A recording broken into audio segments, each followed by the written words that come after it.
भगवान कहने लगे कि भैया कल से सबको माखन में खिलाऊंगा, और भगवान ने घोषणा कर दी कि कल से माखन चोरी होगी। लेकिन आगे बढ़ने से पहले थोड़ा सा समझ लें प्रेमियों, जिसका नाम लेने से आदमी भवसागर से पार हो जाता है, जिसकी एक कृपा दृष्टि से तीनों लोगों का पालन हो रहा है, क्या वही सृष्टिकर्ता घर घर में आकर के माखन छुड़ाएगा? लेकिन माखन छुड़ाया कोई दो राय नहीं। प्रेमी क्लियर भाव है, जैसे किसी गोपी के घर में पहुंच जाए और जाकर के प्रेमी गोपी कहती है लाला बैठ जा, और बैठ जाए कन्हैया। थोड़ी देर बाद कन्हैया कहे गोपी से कि तेरी आंखों में शर्म ना आए बिल्कुल? क्यों? तो कितनी देर तेरे घर में बैठे हैं कि करते ने जीवना कहेंगे 100 ग्राम छाछ पी ले। तो गोपी कह रही है लाला 100 ग्राम नहीं कोई भरपेट पिलाऊंगी, पर थोड़ा सा नाच दिखाई दे। प्रेमी तो कहने का भाव है, गोपी कहती है तो थोड़ा सा समझे, क्या 100 ग्राम छाछ के लिए कन्हैया गोपी के आंगन में नाच रहा है? नहीं। जिसके घरों में कुंटलों कुंटल छाछ है वो 100 ग्राम के लिए नहीं नाचेगा। एक कवि ने क्या लिखा है कि चाहे छोहरिया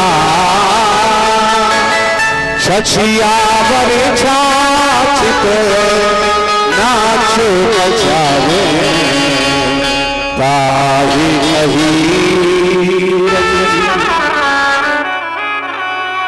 प्रेमी एक कहने का भाव गोपियों के प्रेम प्रेम सीभूत नाच रहा है।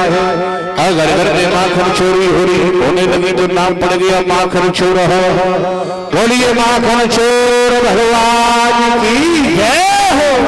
अब मेरे बहुत प्रेमी जिस दिन गोपी के घर में नहीं जाए तो गोपियां उलाहना देने के लिए आती हैं, और एक श्लोक लिखा है थोड़ा सा वो सुनो। सारी गोपियां इकट्ठी 100-200 की संख्या में आई और क्या कह रही हैं?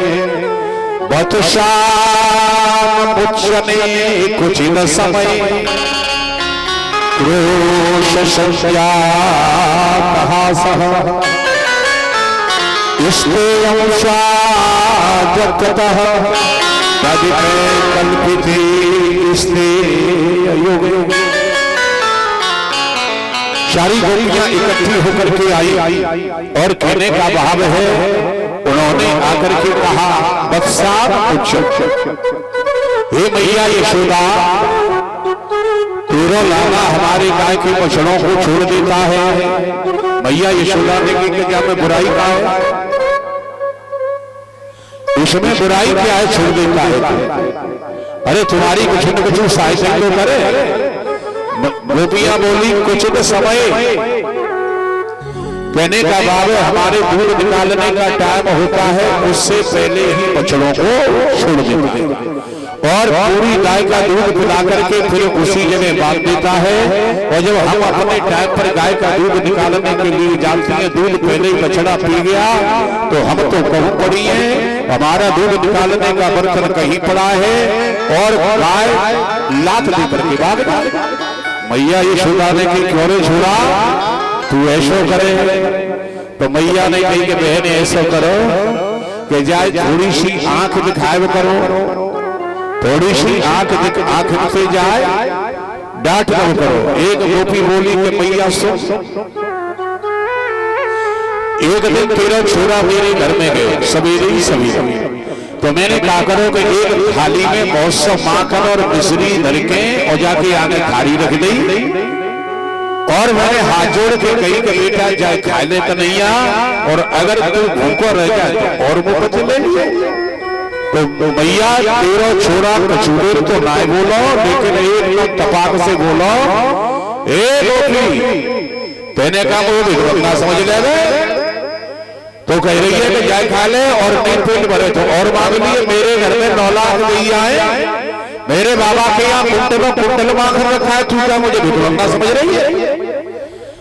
तो मैया यशोदा मैंने तेरे छोरा से कही कि अगर तू इतने ही बड़े बाप को बेटा है तो अपने घर घर में क्यों चोरी करे?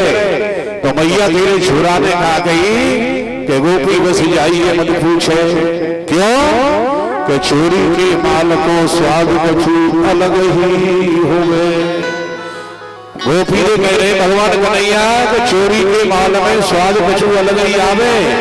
अच्छा प्रवी उलाहना दे रही है तो कहने का भाव है और आगे क्या कहा है, खूब उलाहना दिया। और एक दिन भगवान कन्हैया बैठे हैं, प्रेमी एक दिन भगवान कन्हैया बाल बालों के बीच में खेल रहे तो उन्होंने क्या देखा है, एक रमानास्ते रामाध्या गोपदार कृष्ण मृदम बचते गाती मात्रे नवे नयनः। एक दिन भगवान कन्हैया खेल रहे थे सब बच्चों के साथ में और कहने का भाव है भगवत प्रेमी आज भगवान कन्हैया ने विचार बनाया कि लाला माखन को बहुत खा लो और आज मेरे मन में ऐसी आ रही है कि नहीं हो तो ब्रज रज खाई जाए। तो भगवान कन्हैया ने थोड़ा सा मिट्टी को नीला उठाया और गप से मुंह में डाल और जो मुंह में डालो प्रेमी श्री रामा ने दौड़ करके जाकर के मैया यशोदा से कहा, मैया एक लकड़ी साठी हाथ में लेके आई, क्यों रे छोरा तूने माटी खाई। तो भगवान क्या कह रहे हैं, ना हम वक्षिते वानम सर्वे मिथ्याभिशंसिनः। हे भैया मैंने माटी ना खाई, ये सबके सब झूठ बोल रहे हैं। भैया यशोदा बोली, अच्छा तो ये सब झूठा है तो हरिचंद्र को जन्म मेरे घर में है वो तू हरिचंद्र है कि हाँ भैया मैंने मिट्टी ना खाई।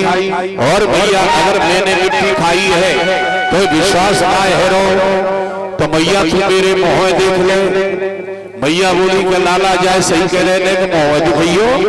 और जो भगवान कन्हैया ने मुंह दिखाया भगवत प्रेमी भागवत पुराण के अनुसार भगवान कन्हैया ने अपने मुंह में मैया यशोदा को तीनों लोगों के दर्शन करा। और मैया एकदम घबराए के आंख बंद करके भगवान को ध्यान कर रही है कि हाय भगवान मेरे छोरा की रक्षा करो। और वो तो ऐसी लग रही है कि मेरे छोरा के मुंह में वो भूत प्यार घुस गई। मैया एकदम बाबड़ी सी है गई। कन्हैया ने कही मैया तो माटी देखी तो मैया कह रही है कि छोरा तेरे मुंह में माटी तो ना दिखी पर माटी के बदले में पूरा उत्तराखंड दिखाई देते हैं। पूरा उत्तराखंड तेरे मुंह में भरो पड़ा वो छोरा। भगवान कन्हैया बोले तू काय की बाबरी है मैया, मेरे मुंह में उत्तराखंड कैसे है गो? अरे लाला तेरे मुंह में कौन नदी बह रही है, कौन पहाड़ दिखाई दे रही है, कौन। अरे मैया छोड़, मैं पूर्ण विश्वास है वो कि मैया अब तो 100% कम दिखाई दे देगा क्योंकि मेरे मुंह में कुछ नहीं है। जो कहा तो भगवान कन्हैया ने योग माया को आदेश दिया कि तुम तुरंत यहाँ से विदा हो जाओ और जैसा चल रहा है वैसा चलने दो। प्रेमी योग माया कहने का भाव है माया को दूर किया और दोबारा से मैया ने जो मुंह फाड़ के देखा और आंख भीड़ मार के मैया ने देखो तो क्या देख रही है कि लाला तू सही कह रहे हो, बुढ़ापे में तो जाने कितनी बीमारी है जाते हैं, आंख भी कमजोर हो गई। लाला कछु ना और इसके बाद एक दिन भगवान कन्हैया ने देखा है एकदा गृहदासी सु यशोदानंद गे कर्मांतरे नित्य कासु मेरे ममथे से कभी। कहने का भाव है भगवत प्रेमी एक दिन दीपावली का त्योहार और मैया यशोदा सवेरे 4 बजे और मठा चला रही है। लेकिन मठा कैसे चला रही है कि यादी गीता तत्वाल चरता मैया यशोदा सुंदर सुंदर भजन गा रही है और सुंदर सुंदर भजन गा गा करके मैया मठा चला रही है। भगवान कन्हैया पहुंच गए और मैया के दोनों हाथ पकड़ ले और भगवान कन्हैया कहा कह रहे मैया तो मेरी शब्द ने एक बात बता के कहा कि संसार में तो सबसे ज्यादा प्यारो को है। तो जैसे ही कहा कि सबसे प्यारा कुआं तो मैया बोली के लाला तो प्यारा वो दुनिया में कोई नहीं। अच्छा कहा और मैया ने भगवान लेके गोद में सुलाए ले और गोद में सुलाए के दोबारा से मठा चलाए हुए लगी। भगवान ने देखो कि चूल्हे पर दूध गर्म है तो भगवान ने अग्नि देवता से इशारों करो तो थोड़ा सा जाओ उफान करियो और जो उफान भयो मैया की नजर पड़ी हाय भगवान मेरे में दूध उफन गयो। भगवान कन्हैया भाई के जमीन पर पटक दे और मैया भाग के बहरा के दूध पे गिरी। भगवान समझ गए कि मैया झूठ बोल रही है, मैया मैं प्यारो ना हूं, मैया दूध प्यारो है अर्थात सांसारिक चीज ज्यादा प्यारी है। तो भगवान कन्हैया ने पत्थर को टुकड़ा उठाया और क्या बर्तन में मठा चला रही धर्म से उस मटके को तोड़ा और कहने का भाव है भगवत प्रेमियों अंदर गए दौड़ के और एक बड़ी सी मटकी उठा लाए माखन की और जब खाया सीटी मारी सैकड़ों बंदर आ गए, बंदरों को माखन खिलाना शुरू कर दिया। क्यों बंदरों को क्यों खिला रहे हैं? क्यों खिला रहे हैं? पद्म पुराण में कथा है जब हमारे भगवान रावण को मार के अयोध्या में आए तो एक दिन भगवान राम ने बालू बंदरों से कहा भैया तो मेरी सेवा के लिए कितने कितने दिन भूखे रहे, प्यासे रहे, प्रेमियों भूखे रहे, प्यासे रहे, लेकिन फिर भी तुमने हमारी सेवा की है और इसका बदला मैं द्वापर में चुकता कर दूंगा और द्वापर में मैं अपने हाथ से माखन और मिश्री खिलाऊंगा। प्रेमी द्वापर में मैं माखन और मिश्री खिलाऊंगा तो आज अपने वचन को पूरा करने के लिए माखन और मिश्री खिला रहे। और इसके बाद में कहने का बाहर अब मैया ने जब देखो कि बर्तन तोड़ दो तो हाथ में एक लकड़िया ली और पीछा करने लगी कि अब तो जाए में दंड दे के ही रहेंगे। तो आगे आगे कन्हैया भग रहे हैं, पीछे पीछे मैया यशोदा है लेकिन नहीं पकड़ पाई। क्यों कि मैया के हाथ में साठी है डंडा है और ये लकड़ी अहंकार का द्योतक है। प्रेमियों भगवत प्रेमी जब तक जीव के अंदर अहंकार रहेगा जब तक जीव और परमात्मा का मिलन होने वाला नहीं है। मैया भग रही है और भागते भागते मैया जब परेशान हो गए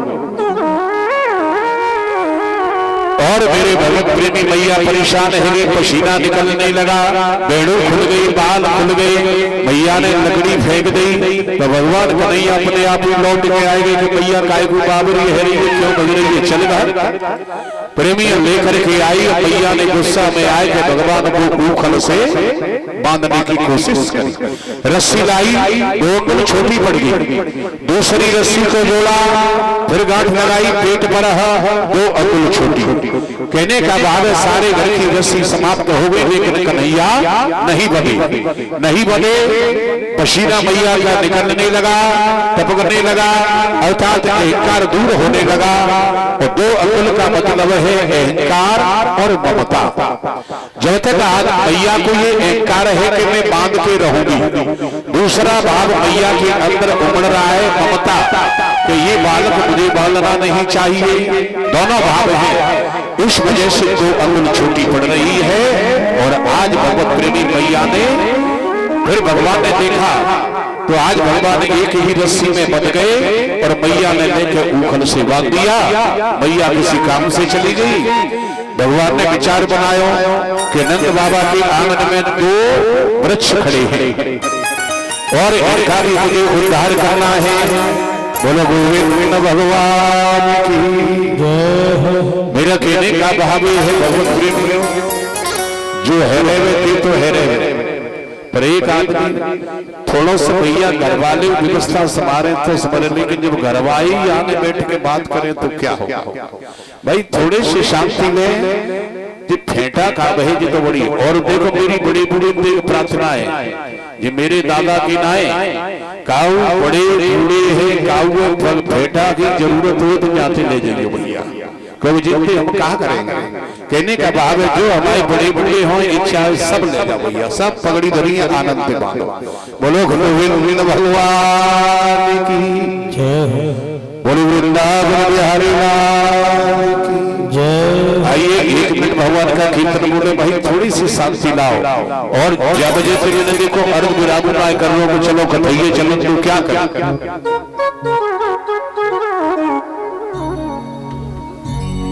बोलो गोविंद भगवान की जय। बाके बिहारी लाल तेरी जय होवे, बाके बिहारी लाल तेरी हसदा के नंदलाल तेरी जय होवे, हसदा के नंदलाल तेरी जय होवे, बाके बिहारी लाल बिहारी लाल तेरी जय होवे, जय होवे, जय होवे, जय होवे, जय होवे, जय होवे तेरी मोहन गोपाल तेरी जय मोहन गोपाल तेरी